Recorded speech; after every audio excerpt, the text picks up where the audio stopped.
할렐루야. 오늘은 교회력으로 종려주일입니다. 오늘부터 세상을 바꾼 한 주간이 시작이 됩니다. 십자가와 부활, 이 두 가지 사건이 세계의 역사를 바꾸었습니다. 예수님께서 예루살렘 성에 들어가실 때 사람들이 종려나무 가지를 꺾어들고 환영을 했다라고 해서 종려주일이라고 말합니다. 과거에는 사람들이 호산나 호산나 주님을 찬양하기 때문에 호산나 주일이라 그렇게 부르기도 했습니다. 그런가 하면 의미를 가지고 예수님이 십자가를 지시기 위해서 예루살렘에 들어가시기 때문에 고난주일이라고 부르기도 했습니다. 지금도 성지를 여행하면은 성지순례 팀이 예루살렘 맞은편 벳박에나 혹은 베다니 마을에 도착을 하면은 종려나무 가지를 흔들고 찬양을 하면서 예루살렘으로 들어가는 광경을 여러 팀을 볼 수가 있습니다. 주님께서는 예루살렘에 들어가신 것이 이때만 아니었습니다. 두 번이나 더 있었습니다만 이번 입성에 특별한 의미를 두는 까닭은 인류 구원을 위한 구체적인 십자가 고난을 받기 위해서 입성하시기 때문입니다. 예수님의 마지막 예루살렘의 입성은 마태복음 21장, 마가복음 11장, 요한복음 12장, 그리고 누가복음 19장 본문 등 사복음서에 공히 기록되어 있습니다. 전체적인 내용을 한번 재구성을 해보면 이런 내용입니다. 유월절 앞에 두고 안식일을 앞두고 예수님께서 예루살렘 맞은편 마을인 베단이라고 하는 곳에 오시게 됩니다. 베단은 예수님께서 죽은 나사로를 살린 마을입니다. 그래서 한때 문둥이로 있던 시몬이 병을 낫게 되고 자기 집에서 동네 사람들과 함께 예수님을 위해서 만찬을 베풀게 됩니다. 그때 예고도 없이 나사로의 누이인 마리아가 나타나서 값비싼 향유를 주님께 부어드렸습니다. 사람들은 이런 일에 대해서 이렇게 평가 저렇게 평가를 했지만 예수님은 아니라고, 이 아름다운 이야기를 복음이 전해지는 곳마다 전하도록 하라고, 그리고 이 여인이 한 행위는 나의 장래, 나의 죽음을 예비한 일이었다라고 평가했습니다. 아마 이 말귀를 알아듣는 사람은 아무도 없었을 것입니다. 예수님의 장례를 준비하는 일이었다라고 해서 주님의 죽음이 임박했음을 말씀해 주었습니다. 이제 예수님이 예루살렘으로 들어가신다고 하니 베다니와 벳박에 있는 마을 사람들뿐 아니라 이미 예루살렘에 와서 유월절을 맞이하려고 했던 전국에서 모여온 성지 순례자들, 예루살렘 순례자들까지 합쳐서 남녀노소를 막론해서 수많은 사람들이 예수님을 환영하게 되었습니다. 우리가 그 당시에 이 내용을 사복음서에 나온 내용을 우리 머릿속에 그림으로 그려보면 정말 우스꽝스러운 그림이 나옵니다. 사람들은 모여서 옷을 벗어서 지나가는 길에 카페트처럼 깔아들기도 하고 종려나무 가지를 흔들면서 환영을 하는 그런 그림인데 막상 주인이신 예수님은 조그마한 낙이 새끼를 타고 들어갔습니다. 발바닥에 닿을 똥 말 듯한 어린 나귀를 누구나 가까이에서 만나볼 수 있는 그런 모습으로, 높은 준말을 탄 것이 아니고 누구나 가까이에서 대하고 만질 수 있는 그런 작은 나귀를 타고 들어가셨습니다. 예수님의 예루살렘 입성에 대해서 한 세 가지 의미를 생각해 보려고 합니다. 이것은 왕의 입성이었습니다. 종려나무는 승리와 번영을 상징하는 나무입니다. 사람마다 저마다 종려나무 가지를 가지고 와서 흔들면서 왕으로서 환영하는 찬양을 드렸다는 겁니다. 여러분, 이런 광경은 요즘 어디 보세요? 이북에서 하는 행사를 보면은 평양에 있는 순환비행장이라든지 혹은 김일성 광장이라든지 이런 걸 수많은 사람들 모아놓고 거기 또 한복 입는 여성들까지 서서 빨간 꽃을 흔드는 것을 여러분 볼 겁니다. 빨간 꽃을. 네. 지금도 이 세상에서 이렇게 환영받는 곳은 거의 없습니다. 막 울면서 만세 막 흔드는 걸 보는 겁니다. 신격화, 종교 집단화, 군중 심리 등등을 보게 됩니다. 여러분, 사람의 심리 가운데는 이 환호하고자 하는 마음, 소리 지르고 막 이렇게 하는 그렇게 하고 싶은 갈급함이 사람의 심령에 다 있다는 겁니다. 무언가 중심에서 터져 나오는 그 소리를 외치고 싶은 거죠. 노래와 구호를 한 마음이 돼서 외치고 싶은 이 심리가 다 있다는 겁니다.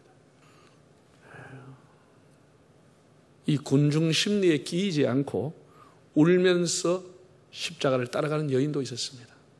여러분, 지금 오늘 예수님이 들어오실 때 많은 사람이 종려나무 가지를 흔들면서 왜 왔는지도 모르고 누구를 찬양한지도 모르고 호산나를 찬양했습니다.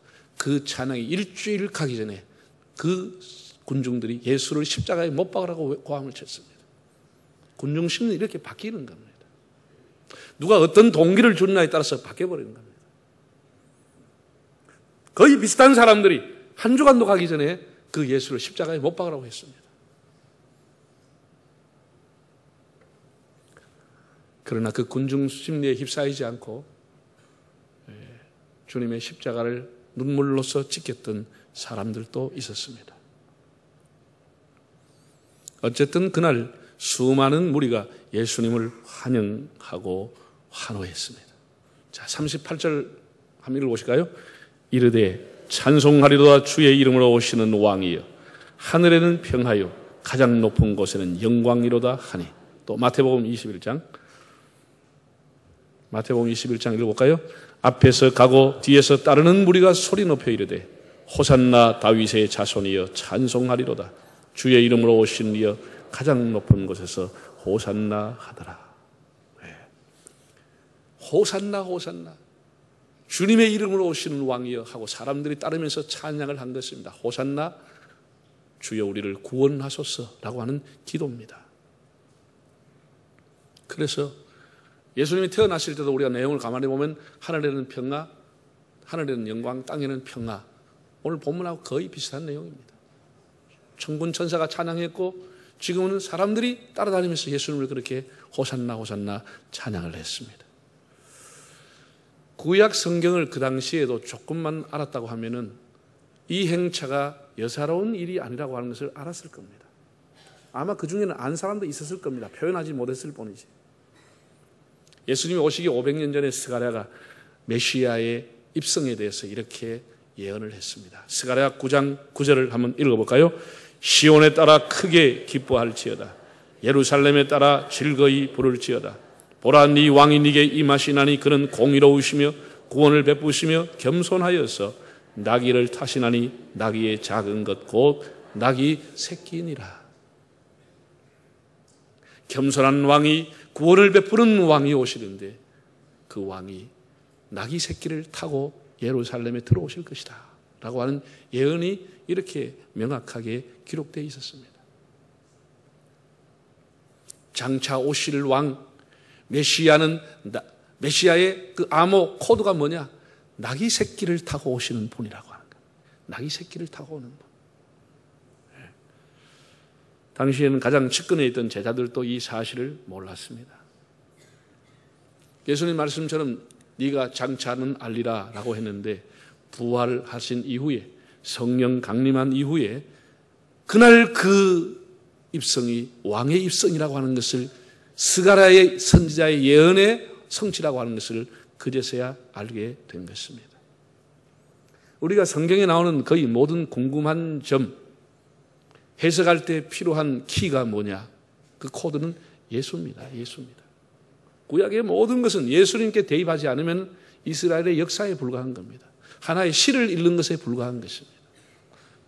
모든 구약의 궁금증을 푸는 키는 예수 그리스도입니다. 예수. 인류의 기원, 우주의 기원, 사람이 어떻게 구원을 받을 수 있는지 등등의 거의 모든 것의 그 해답은 예수 그리스도에게 있는 겁니다. 예수님은 그날 분명히 예수님 자신도 달랐습니다.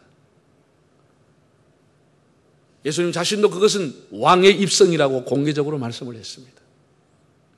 예수님이 그전까지 사람을 고치거나 귀신이 떠나거나 하면 당신은 하나님의 아들입니다라고 하는 말을 할 때마다 예수님이 주의를 주고 당부를 했습니다. 다른 데 가서 그런 소리 하지 말라고 그랬습니다. 그런 말 하지 말라고 그랬습니다. 다 입단속을 하고 자기의 정체를 드러내지 않았습니다. 그런데 오늘 예수님께서 이렇게 말했습니다.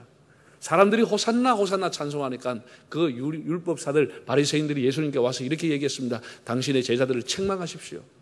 무슨 왕이니 호산나니 구원이니 이런 노래를 하면 안 됩니다 라고 했습니다. 예수님을 위해서 한 것인지는 모르겠습니다. 예수님은 아니라고 했습니다. 만약에 사람들이 잠잠하면 돌들이 소리치게 될 것이다.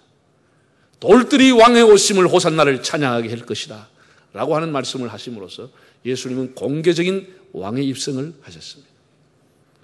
이제는 새로운 질서, 새로운 왕이 왔다고 하는 것을 나귀 새끼를 타고 가시면서 선언을 한 것입니다. 이것은 왕의 입성이었습니다. 두 번째는 나귀 새끼를 타신 겸손한 왕의 입성이었습니다. 새끼 나귀는 늘 어미 나귀와 같이 다닌다고 합니다. 그런데 옆에 있는 어미 나귀가 아니고 새끼 나귀를 탔습니다.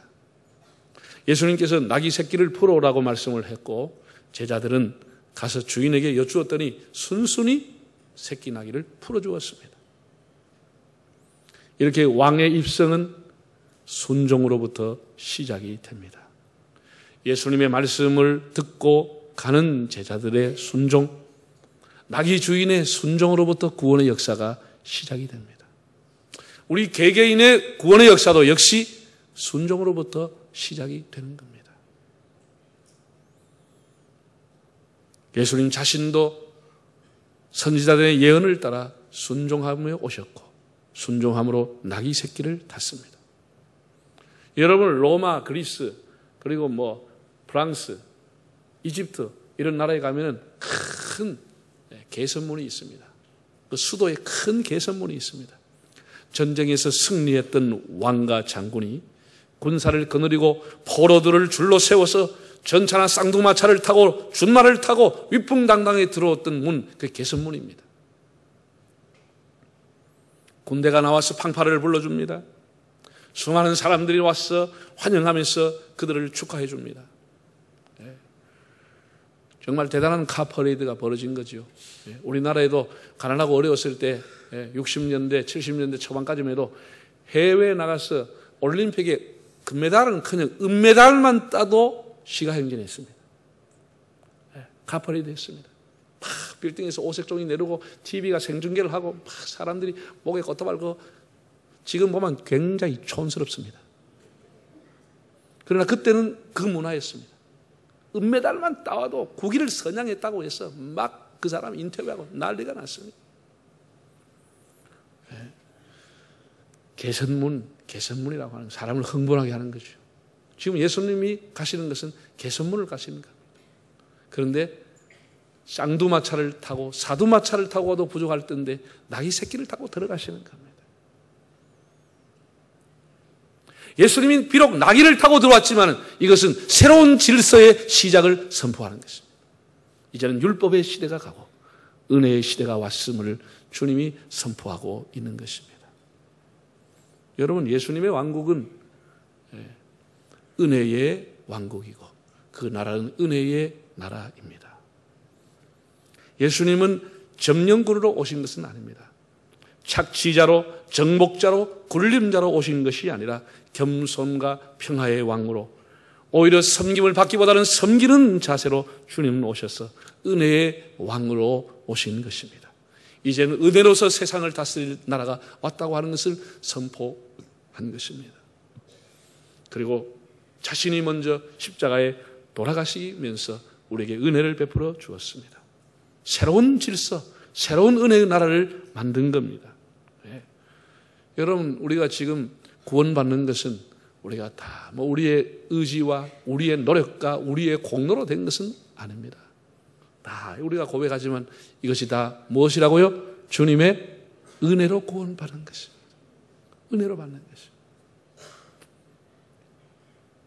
우리가 앞으로 살아갈 세월, 지나갈 날 우리의 인생을 돌아보면 다 자욱마다 주님의 은혜가 있었고 앞으로 살아갈 세월도 다 주님의 은혜 속에 우리가 살아가는 것입니다.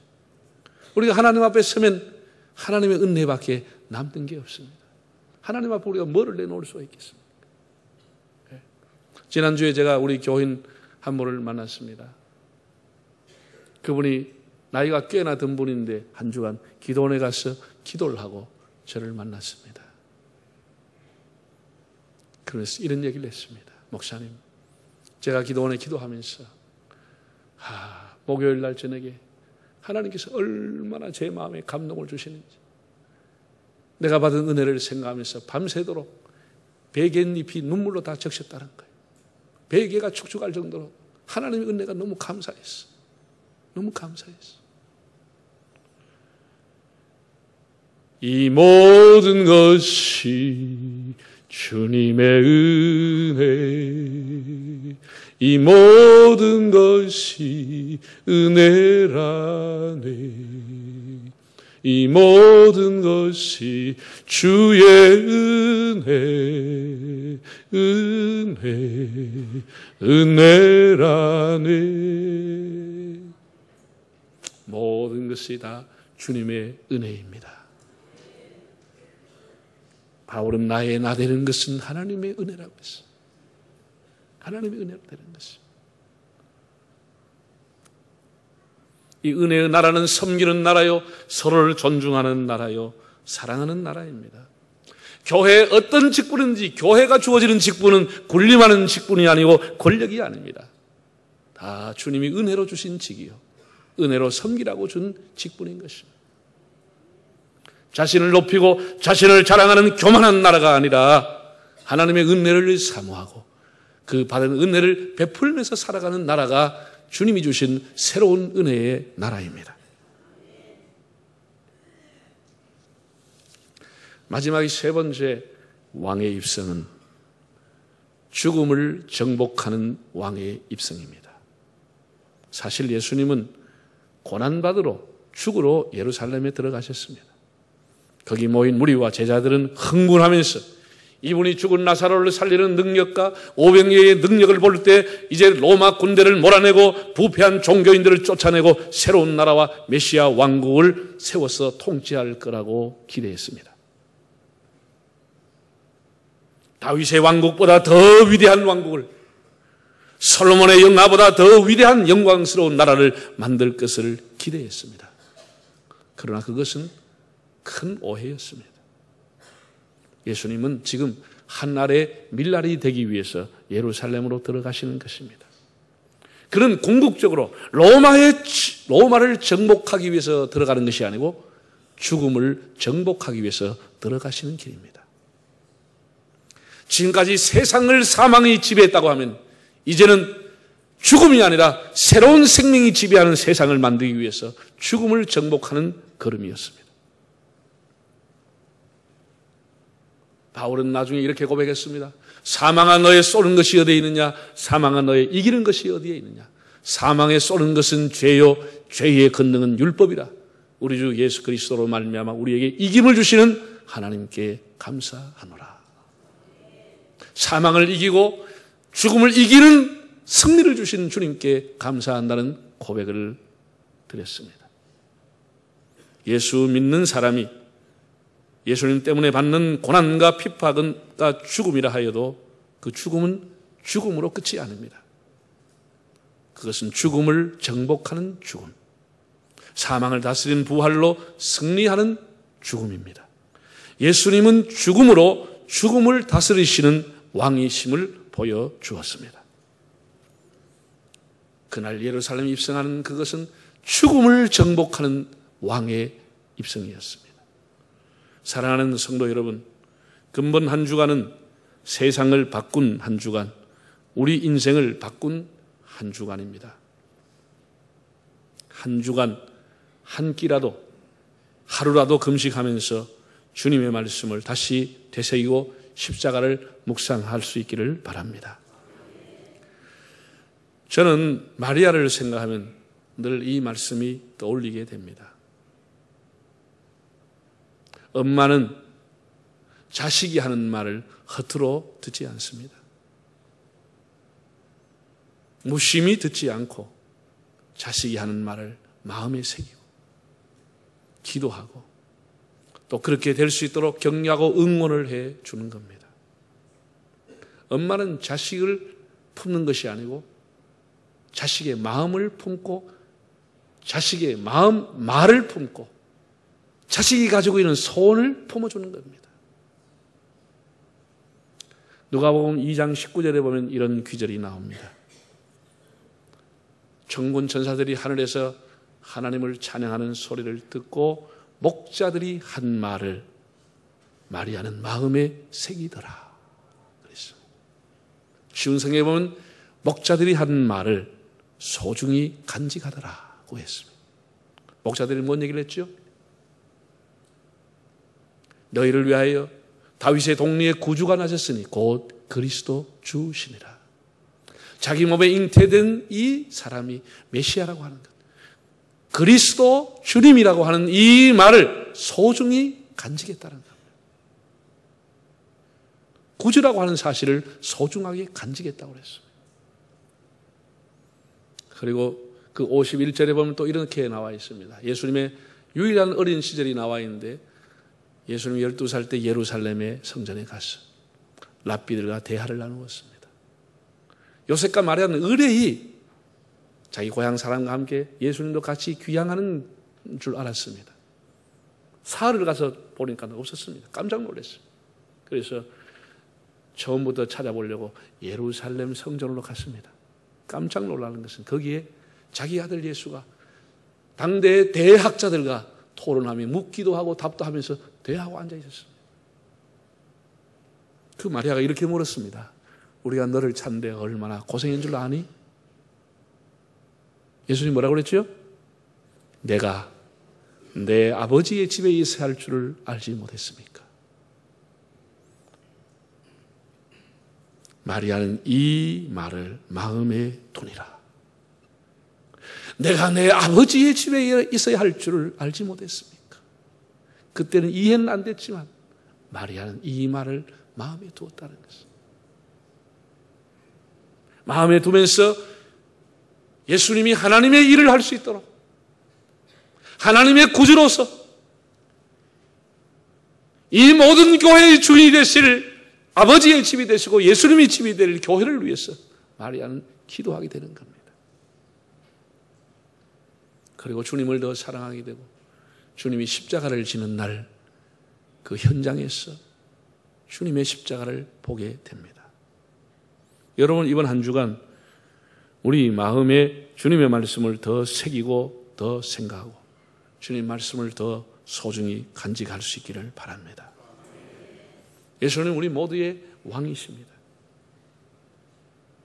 우리의 마음의 옷을 벗어서 주님 앞에 깔아놓고 군중 심리나 집단적인 심리로 예수님을 찬송하고 하는 것이 아니라 정말 곰곰이 주님의 말씀을 새기고 십자가를 보면서 주님을 찬양하고 고백하는 한 주간이 될 수 있기를 바랍니다.